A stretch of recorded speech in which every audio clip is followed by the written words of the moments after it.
بسم الله الرحمن الرحيم نحمده ونصلي ونسلم على رسوله الكريم أما بعد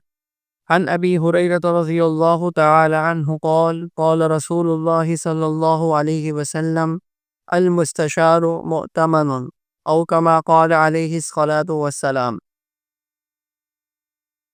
حدیث مبارکہ جو آپ کے سامنے پڑھی گئی ہے سنن ترمذی کی روایت ہے اور حضرت ابو ہریرہ رضی اللہ تعالیٰ عنہ سے مروی ہے۔ وہ فرماتے ہیں کہ آپ صلی اللہ علیہ وسلم نے ارشاد فرمایا کہ جس سے مشورہ طلب کیا جائے وہ امانت دار ہوتا ہے۔ یعنی اس حدیث سے یہ معلوم ہوا کہ جو شخص کسی سے مشورہ طلب کرے تو جس سے مشورہ طلب کیا جا رہا ہے اسے اس میں خیانت نہیں کرنی چاہیے اور ٹھیک مشورہ جو ہے وہ دینا چاہیے۔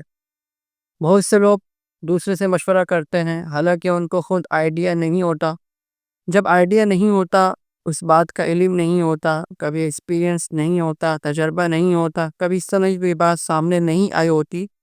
تو انہیں معذرت کر لینی چاہیے کہ میں اس بارے میں آپ کی مدد نہیں کر سکتا ہوں، کیونکہ ایسا نہ ہو کہ میں کوئی غلط بات کہہ دوں، کوئی ایسی بات کہہ دوں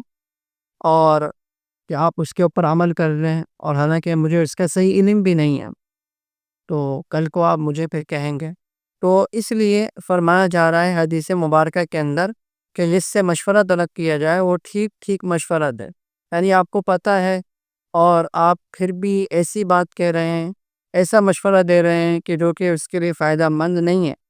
بلکہ جان بوجھ کر اسے نقصان پہنچانے کے لیے، اس کی ترقی کو روکنے کے لیے